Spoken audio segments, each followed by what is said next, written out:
प्रणाम सब गोटे के। आइ हम एक गौरी गीत सुनाबै छी, जेकर रचना हम अपने केने छी। अगर अहाँ सबके नीक लागत तो लाइक कमेंट शेयर जरूर करब और हमर यूट्यूब के सब्सक्राइब करू। सिया सहेलिया हे चलियौ जनक जी के बाग। सिया सहेलिया हे चलियौ जनक जी के बाग।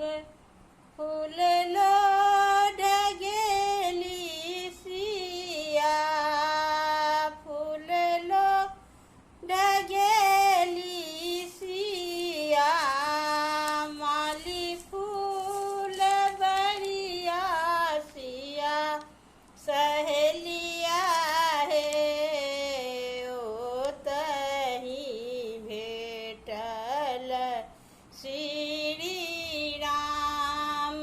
सिया सहेलिया हे ओतहि भेटल श्री राम।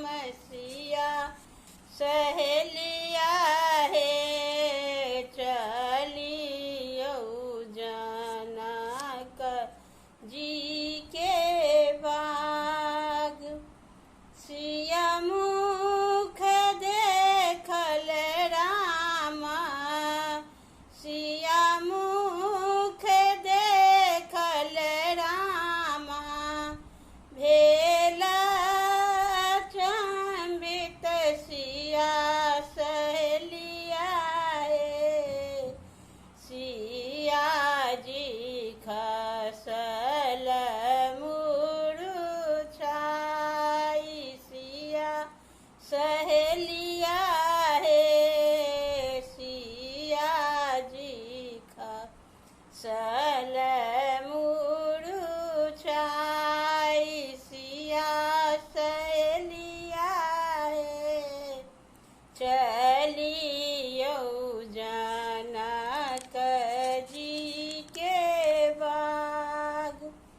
10 5 सखी मिली, 10 5 सखी मिली, सिया के सम्हारल सिया सहेलिया हे।